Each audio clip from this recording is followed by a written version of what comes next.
미연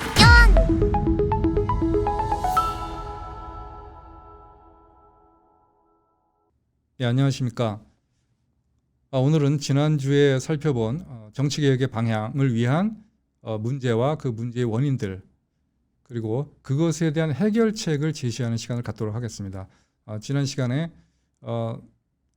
우리가 처한 문제들을 네 가지로 살펴봤는데요. 첫째가 엘리트주의와 귀족 정치 문화, 그리고 두 번째가 사상의 빈곤, 그리고 세 번째가 공동체 규범의 혼란, 그리고 네 번째가 이로 인한 미래 비전의 결여, 이렇게 네 가지로 압축해서 말씀을 드렸습니다.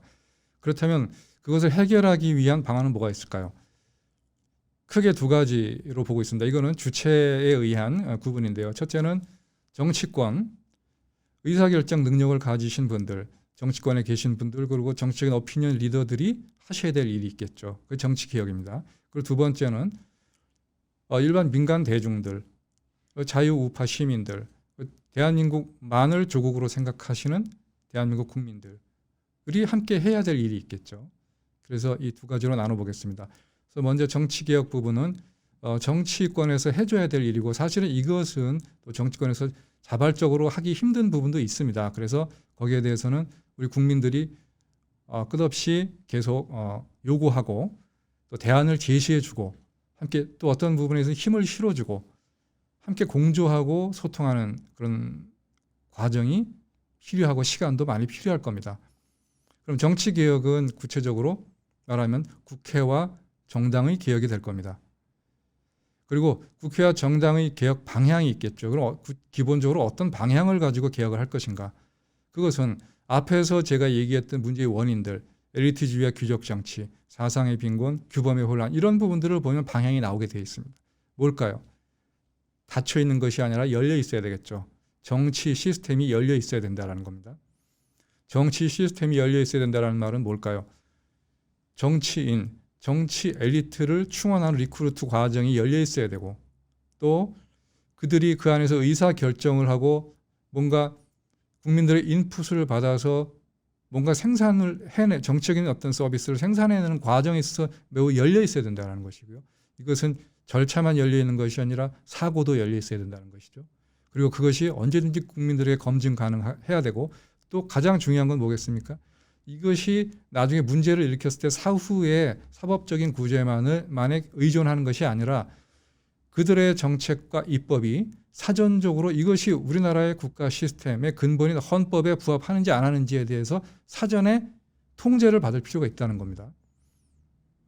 그래서 이걸 네 가지로 요약을 해보겠습니다. 이 열린 정치 시스템의 구축이 기본적인 정치 개혁의 방향이고요. 열린 정치 시스템을 구축하기 위해서는 네 가지가 필요합니다. 첫째는 제왕적 국회 권력의 분산, 그리고 둘째는 국회의 정치 투쟁 기능의 완화, 셋째는 직접 민주정의 보완 강화, 네 번째는 입법에 대한 헌법적 규범 통제를 강화하는 장치를 마련해야 된다. 이 네 가지로 요약할 수 있겠습니다.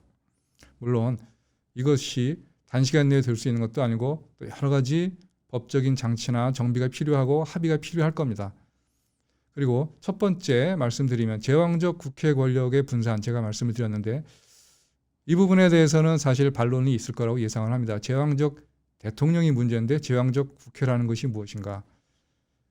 그런데 한번 잘 생각해 보십시오. 우리나라가 처한 상황이 북유럽의 중립국가들처럼 그렇게 호락호락한 상황이 아니지 않습니까? 우리가 절차가 최선의 결과를 마련해 줄 것이다. 최악을 피하게 해줄 것이다. 그리고 절차에 의해서 조금씩 진보해 나가면서 타협의 과정을 거쳐서 국가는 발전하고 성숙해 간다라는 것, 그걸 교과서에 나와 있습니다. 맞는 말입니다. 그러나 상시적 위기 상태의 대한민국에 있어서는 사실 그게 맞는지 한번 생각해 봐야 합니다. 그리고 지금과 같은 상황에서 지금과 같은 세계 체제가 급격히 변동하는 상황에서 과연 우리가 대통령의 권력을 약화시키는 것만이 능사인가는 한번 생각해 봐야 합니다. 그리고 아주 단순하게 생각해 보면 국회에 의해서 제왕적 대통령이 탄핵됐지 않았습니까? 그럼 누가 제왕이겠습니까? 제왕적 대통령을 탄핵한 국회가 더 제왕적이지 않을까요? 그러면 우리가 그리고 또 하나 생각해 보시죠. 우리가 국회에 대해서 견제할 수 있는 장치가 있습니까, 여러분들? 국회에 대해서 견제할 수 있는 장치는 세 가지죠. 첫째, 선거. 근데 그거는 교과서에 나오는 얘기고요. 우리가 선거로 그들을 심판했을 때 이미 사후적인 겁니다. 이미 일은 다 벌어진 다음입니다. 두 번째, 우리가 국회를 견제할 수 있는 건 뭐겠습니까? 두 번째, 언론이죠. 그다음에 세 번째가 진짜입니다. 세 번째가 검찰입니다. 정치인들이 가장 싫어하는 게 검찰이에요. 언론도 무섭지만 그래도 언론과는 어느 정도 타협이 가능했고 같이 공생이 가능했습니다. 물론 언론인 분들 오해하지 마십시오. 그렇게 표현했다고. 그러나 물론 검찰하고도 공생이 가능했죠. 한국의 현대사는 야사적인 입장에서 보면은 정치 권력과 검찰 권력의 투쟁의 역사거든요. 정치인들이 가장 싫어하는 게 검찰 권력입니다. 그래서 지난번에 공수처 패스트트랙으로 공수처법 통과될 때 사실은 극렬하게 반대했지만 표면적으로 볼 때는 과연 그게 극렬하게 진짜로 반대한 것인가는 먼 훗날 역사 드라마에서 아마 다르게 나올 것 같습니다. 그 다음에 두 번째, 그래서 제가 제왕적 국회 권력을 좀 약화시키고 분산하는 것이 필요하다. 그 다음에 두 번째, 국회의 정치 투쟁 기능을 완화. 국회의 기능은 네 가지입니다. 첫째는 입법 기능, 두 번째 행정부와 다른 국가 권력기관에 대한 통제 기능, 그렇죠? 그 다음에 정책 결정 기능, 의결 기능, 그렇죠? 그 다음에 네 번째가 뭡니까? 정치 기능입니다. 정치 투쟁 기능, 정치 기능입니다. 피 흘리고 싸우지 말고 안에서 말로 싸우라고 여의도에 몰아넣은 거죠. 그런데 이 네 가지 기능 중에서 제일 중요한 건 뭐겠습니까, 여러분? 입법과 또 정책적인 의사결정, 그렇죠? 그리고 타기관에 대한 통제 기능, 이게 제일 중요하죠. 그런데 어떻습니까? 여러분이 생각하실 때 이 네 가지 기능 중에서 어느 게 가장 돋보이고 눈부십니까? 국회의 기능 중에서? 정치 투쟁 기능이죠. 정치 투쟁이 없을 수는 없겠지만 너무 과도하다. 그래서 국회의 정치 투쟁 기능을 완화시킬 장치가 필요하다. 그래서 아까 말씀드린 제왕적 국회 권력의 기능의 분산이 필요하다라고 말씀을 드리는 겁니다. 그 다음에 세 번째, 직접 민주정의 보완 강화를 말씀드렸습니다. 직접 민주주의를 말씀드리면 일단 우익 보수 진영에 계신 분들은 굉장히 경계하십니다. 두려워하시고 직접 민주정이라는 말이 나올 때 루소의 인민민주주의를 생각하시거나 북한식 민주주의 이런 걸 생각하시는데 그런 거 아닙니다. 기술적인 기반이 직접 민주정할 수 있는 여건이 마련되어 있다 이런 뜻입니다. 지금 현재 우리 네트워크나 어떤 기술적인 기반, IT 기술과 AI 기술의 발전이 국민과 정부가 직접 소통할 수 있는 직접 민주정 기반이 마련되어 있지 않다고 보십니까? 국가가 주권 영토 국민으로 인해서 영토가 광역국가화되면서 대의자가 필요했고 국민의 지식 수준이 낮았을 때, 대중의 지식 수준이 낮았을 때 선량들이 필요했던 대의제, 그때는 부득이하게 그들에게 맡겨서 국민의 대표라고 위임해 주는 게 필요했지만 과연 지금과 같이 일반 대중의 지식 수준이 뛰어나고 그리고 또 일반 대중들의 네트워킹이 활발하고 실시간으로 의사를 전달할 수 있는 이런 기술적 기반이 마련된 상황에서 그리고 교통통신 발달로 국가가 광역국가화되는 것이 아니라 오히려 협력국가화되는 환경에서 과연 기존의 대의민주정의 원칙들을 고수할 필요가 있습니까? 그것이 잘못됐다는 것이 아니라 상황이 바뀌면, 환경이 바뀌면 그것을 우리 상황에 맞게 가장 효율적으로 변경할 수 있어야 된다는 뜻입니다. 그런 뜻에서 직접 민주정적인 요소를 보완해서 강화할 필요가 있다. 그 다음에 네 번째, 국회 입법에 대한 헌법적 규범 통제의 장치를 마련해야 된다. 여러분 이 부분에 대해서는 아마 많은 분들이 동감하실 겁니다. 여러분들 문재인 정권에서 가장 여러분들이 속수무책 당할 수밖에 없었던 게 뭡니까? 입법 독재 아닙니까? 분명히 헌법에 위반되는 입법을 하면서도 아무런 견제 장치가 없었죠. 왜냐? 국민의 대표가 입법을 하는데 무슨 시비를 거느냐 이렇게 나오니까요. 그럼 그 입법이 위헌이라고 판결이 날 때까지는 어떻습니까? 헌법소원이나 어떤 구체적인 사건에서 그 법률이 근거가 됐을 때 위헌 법률 심판 두 가지 형태로밖에 할 수가 없는 겁니다. 즉 뭐냐? 사실상 거의 통제를 받지 않는 겁니다. 입법의 위헌 통제가 없다라는 뜻입니다. 입법에 대한 위헌 통제가 없으면 국가 시스템, 국가 체제 자체를 헌법에 개정 없이 국가 시스템 자체를 마구잡이로 변경할 수가 있습니다. 자기들이 위헌적인 입법에 의해서 사회를 변경해 놓고 사회가 변동했기 때문에 그걸 반영해서 헌법을 개정해야 된다라고 거짓말을 할 수가 있다는 뜻입니다. 따라서 입법에 대한 헌법적 규범 통제 장치가 반드시 필요하다.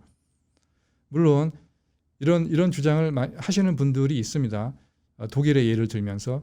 그러나 제가 얘기하는 것은 독일의 예와는 좀 다릅니다. 상당히 많이 다릅니다. 그러나 그것은 나중에 말씀드릴 기회가 있으면 말씀드리겠습니다.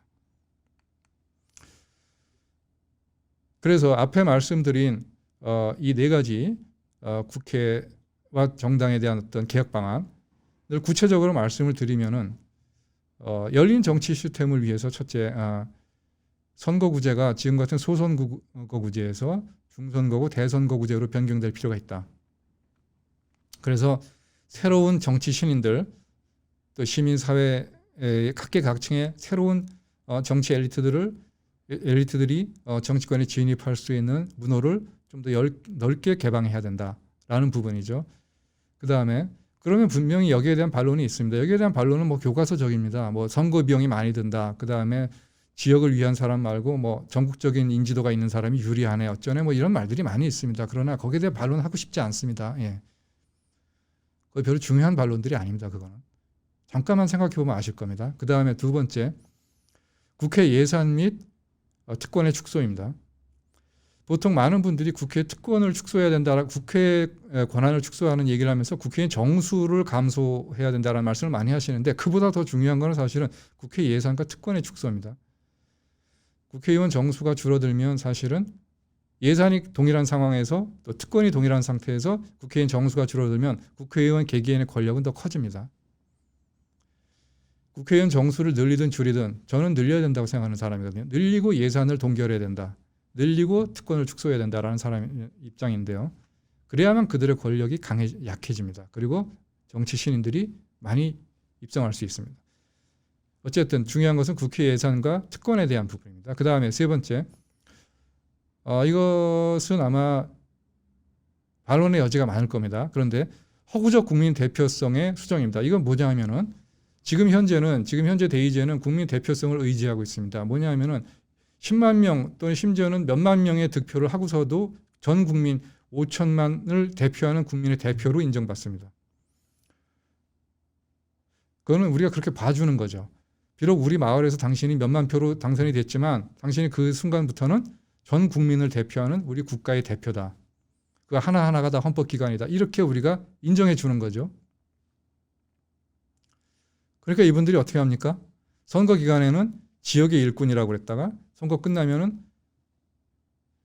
국민의 대표가 얘기하는데 장차관을 불러놓고 국민의 대표가 얘기하는데 그 태도가 뭐냐 호통을 치죠. 그럼 지역의 일꾼을 뽑는 선거면은 뭐하러 국회의원 선거를 합니까? 지방선거를 왜 합니까? 지역의 일꾼을 뽑는 거면. 스스로 모순된 말들과 행동을 많이 합니다. 문제는 이런 이렇게 국민 대표로 의지해 주는 것이 허구적이라는 거죠. 물론 이것이 잘못됐다는 거 아닙니다. 그동안의 역사적인 유용성이 있었습니다. 필요했습니다. 아까 말씀드린 대의제 유용성에 입각해서 볼 때. 그러나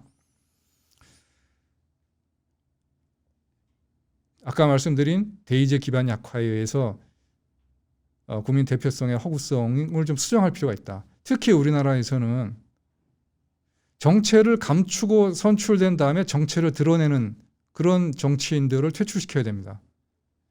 정체를 밝히라고 하면 색깔론이라고 하는데요. 아니 색깔을 모르고 어떻게 정치인을 선출합니까? 우리가 신호등 색깔 안 보고 그냥 건너면 됩니까? 왜 국민들한테 색깔을 밝히지 않습니까? 색깔을 알아야 제대로 뽑을 거 아닙니까? 색깔을 밝히는 게 왜 그게 안 좋은 겁니까? 색깔을 감추는 게 안 좋은 거지. 따라서 특히 우리나라 같은 나라에서는 국회의원들이 국가관 그리고 헌법에 대한 충성 이 부분에 대해서 본인들의 이념과 사상을 미리 공표할 필요가 있고 선출된 이후에는 거기에 스스로 기속되어야 한다. 그걸 어기는 입법을 하거나 정책 활동이나 언행을 했을 때에는 탄핵되어야 한다. 라는 거를 말씀드리고 싶습니다. 물론 되게 어렵겠죠. 전부 다 되게 어려운 것들인데 제가 대안을 제시하는 겁니다. 그 다음에 아까 중대선거구제로 바꾸면은 선거 비용이 많이 든다는 반론이 당장 나올 겁니다.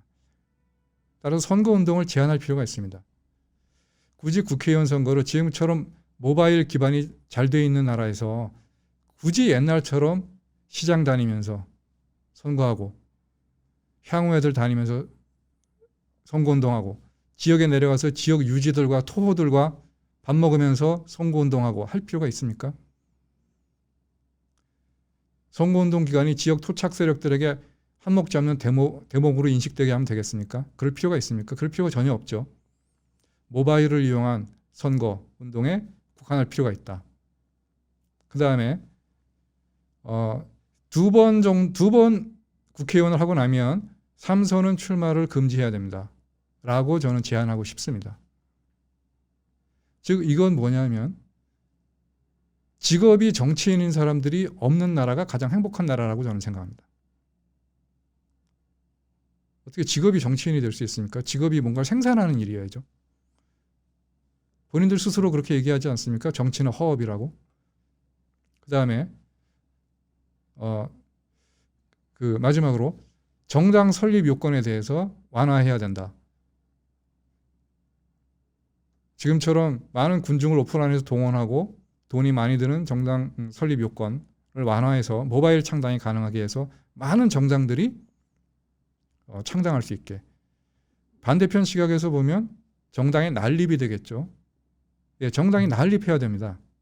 정당이 난립해야 그 수많은 다양한 의견들이 모바일 상에서 서로 토론하면서 건설적인 토론을 통해서 이합집산하면서 건전한 시민 세력이 형성이 되는 겁니다. 이걸 막아놓고 힘없고 자본이 부족한 청년들 중에서 홍보할 만한 거리가 되는 청년들을 리크루트해서 이용해 먹고 계속 그런 행태를 보이면 안 되지 않겠습니까? 자, 그 다음에 이상은 정치권에서 해야 될 정치개혁 방향이었습니다. 물론 그것은 정치권에서 자발적으로 하기 힘들 수도 있고요.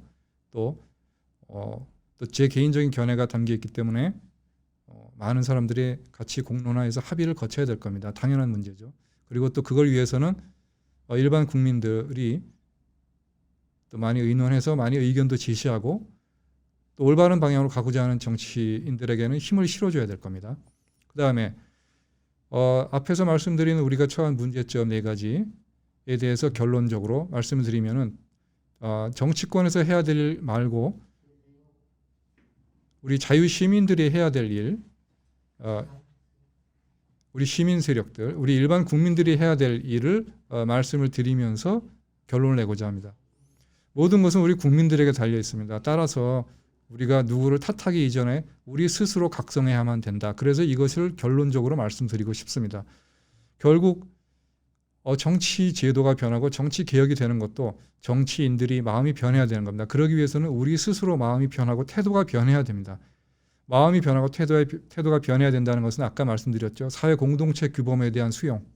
우리가 국가와 국민, 정부와 시민, 공공과 민간뿐만이 아니라 사회 공동체의 규범, 경쟁과 협력이 아니라 경쟁과 균형이 아니라 또 개인의 책임과 자율만 강조하는 것이 아니라 협력과 공생의 공동체 규범에 대한 열려있는 마음, 그리고 그로 인해서 우리가 태도가 바뀌고 그러면 사람들이 바뀌고 그에 따라서 우리 사회 공동체 규범이 바뀔 겁니다. 그렇게 되면 자연스럽게 통합과 비전의 설정이 가능할 겁니다. 그리고 가장 중요한 것은 그걸 위한 우리 공동체 규범의 가장 근본적인 코드, 그것을 저는 한민족의 정의라는 코드에서 찾을 수 있다라고 말씀드리겠습니다. 지금 아까 말씀드린 사회 공동체 규범에서 소통, 공감, 배려, 그것은 다름 아니라 우리 민족이 고유하게 갖고 있는 정의라는 코드가 사회적으로 확장된 것입니다. 우리가 정에 의존해서 모든 의사결정을 할 때 전근대적이고 비합리적이고 심지어는 굉장히 폐쇄적이면서 부조리한 현상들이 많았기 때문에 우리가 이것을 그동안은 많이 배격했습니다. 사실은. 그리고 이것을 극복하는 것이 근대적인 것이라고 생각을 해왔습니다. 예, 이상 우리가 처한 문제점을 해결하기 위한 정치개혁 방향에서 기존의 정치권에서 해야 할 정치권의 개혁과 정치 제도의 개혁, 그리고 정당과 국회의 개혁에 대해서 말씀을 드렸습니다. 그런데 이 모든 문제는 사실은 정치권에만 있는 게 아니죠. 기본적으로 우리 국민이 바뀌어야 정치권도 바뀔 겁니다. 아무리 우리가 정치권을 비판하고 하지만 사실은 지금 같은 대중민주주의 시대에는 우리 대중들의 생각이 바뀌면 정치인도 바뀝니다. 결국 모두들 말씀하시듯이 현실의 정치 행태는 우리 국민들의 수준을 반영하는 것이다. 이렇게 볼 수 있죠. 그래서 우리 국민들이 성숙해지고 우리가 보다 발전하면 정치권도 성숙해지고 정치인들이 성숙해지면 덩달아서 나라도 성숙해지는 거 아니겠습니까? 그래서 해결책에서 정치개혁 방향, 해결책에서 정당과 국회, 그 다음에 우리 자유시민의 각성이 필요하다 이렇게 말씀을 드리겠습니다. 결론적으로 말씀드리면 정치개혁의 모든 근본은 우리 자유시민들의 각성에 있다 이렇게 말씀을 드리겠는데요. 우리가 변하고 또 우리의 태도가 변하고 우리가 각자 공동체에 있는 다른 사람들에 대한 애티튜드가 변하고 그리고 또 정치권에 들어가는 사람들이 바뀌고 그러면 그렇게 돼서 우리가 공동체 규범이 정립이 되면 자연스럽게 통합과 또 새로운 비전의 설정이 가능해질 겁니다. 그러면은 말은 쉬운데 어떻게 우리가 공동체 규범을 다시 정립할 것이냐 이런 문제가 있습니다. 그리고 도대체 우리가 뭘 잘못했느냐, 우리가 어떻게 하면 되겠느냐. 저는 지금 현재 우리나라 사회가 벽돌집에 비유하면 벽돌만 있고 시멘트가 없는 사회와 같다라고 저는 표현을 하겠습니다. 아무리 좋은 자재와 아무리 근사한 집을 지어도 시멘트가 없이 그 집이 유지될 수 있겠습니까? 시멘트는 우리 각자를 다 연결해주고 우리를 붙여주는 역할을 하죠. 그것은 약간의 양보, 약간의 손해가 필요합니다. 그런데 지금 현재 우리는 너무나 거기에 대해서 철두철미하죠. 기본적으로 우리가 늘 가지고 있던 정이 많이 사라진 사회가 되어버렸습니다. 저는 우리가 새로 정립해야 될 공동체의 새로운 규범의 코드는 우리 한민족의 고유한 정서인 정의라고 생각을 합니다. 제가 아까 말씀드릴 때 우리 규범의 혼란 부분에서 좌익, 우익, 공이 우리 한민족의 공통의 정서를 다 폐기해버렸다. 비합리적이고 전근대적이다. 이런 이유로 다 폐기해버렸고 또 좌익의 공동체 규범은 정에 입각한 게 아니라 이념에 입각한 공동체 규범이기 때문에 정을 논할 여지가 전혀 없다. 그렇기 때문에 규범에 혼란이 있다. 이 얘기는 뭐냐면 결국 쉽게 얘기하면 우리가 원래 생겨먹은 것과 다른 생각을 가지고 살아야 된다는 강박관념에 빠져 있었다는 겁니다. 우리나라 사람들은 저도 그렇고 우리 모두 마음속 깊은 곳에 정을 간직하고 삽니다. 누구를 막론하고 말이죠. 생겨먹은 게 그렇습니다. 원래 우리는. 그런데 원래 생겨먹은 것과 다르게 살아야 된다는 강박관념, 그래야만 발전하는 것이고 그래야만 선진국이 된다고 잘못 착각하고 살아왔던 겁니다. 그 이유는 뭐냐 하면 우리가 얘기하는 정의, 시족사회의 정의였기 때문에 그래요. 시족적인 정은 뭐가 다르냐 하면은 대가와 보상이 전제가 됩니다. 근데 그게 나쁜 것이 아닙니다. 왜냐하면 시족사회 단위로 우리가 생존을 모색해야만 됐던 그런 삶의 방식으로 살아왔기 때문에 그래요. 그렇기 때문에 그 시족 내에서 우리가 대가와 보상이 전제되어 있는 겁니다. 서로 간의 정을 기반으로. 그리고 그래서 이거는 시족 내에 상호 부조에 작용을 했던 거고요. 이건 개인적인 덕목에 해당합니다. 그런데 이것이 근대화 사회가 되고 민주주의 국가로 되면서 이 시족적인 사회의 상호 부조적인 정이 비합리적인 요소로 작용하게 됐던 겁니다. 이거 자체가. 그래서 이걸 비합리적이고 전근대적이고 우리 발전에 방해가 되는 것처럼 우리가 잘못 생각했던 것이죠. 그런데 여러분들 어떻게 생각하십니까? 요즘 여러분이 많이 듣고 계시는 소통이니 공감이니 배려니 하는 것들, 이런 말들, 이거 전부 다 기본적으로 우리 정에 기반한 것들입니다. 이 시족적인 정이 사회적으로 확장이 되어야 되는 겁니다. 사회적으로.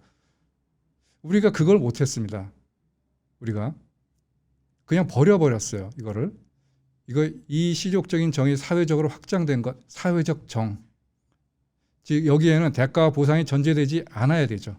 대가와 보상이 전제되지 않은 채 우리 공동체 내에서 자발적으로 익명의 구성원들끼리 공존을 위한 연대의 개념입니다. 이 사회적 정은. 이 사회적 정이 요즘 나오는 소통, 공감, 배려라는 용어로 나오고 있는 것이고 이것이 뉴 노멀로 자리 잡고 있는 겁니다. 지금 소통, 공감, 배려 이렇게 얘기하지만 사실 우리의 정이 사회적으로 확장된 것이라고 할 때 우리는 좀 더 개념이 명확해질 수 있습니다. 여러분 우크라이나 전쟁만 해도 보십시오. 전 세계가 지금 어떻게 되고 있는지. 인간으로서의 정에 기반한 소통, 공감, 배려에 의해서 전쟁의 양상이 달라지고 있지 않습니까? 이것은 우리 민족만이 가지고 있는 매우 중요한 정서적인 코드입니다. 우리는 이 시족적인 정을 사회적 정으로, 즉 소통, 공감, 배려로 업그레이드 시키고 확장해야 될 의무가 있습니다. 그리고 이것으로 인해서 우리는 사회 공동체 규범을 재정립할 수 있고 또 이것이 더 나아가서 전 세계의 모든 인간들에게 인간으로서의 연대, 인간으로서의 공동체 의식을 심어주는 근본적인 코드가 될 수 있습니다. 그 말은 뭐냐? 우리 한민족의 기본적인 정서와 근본 코드가 세계 자유시민들의 혁명을 위한 코드로 작동할 수 있다. 이런 뜻입니다. 거창하게 말씀드리면요.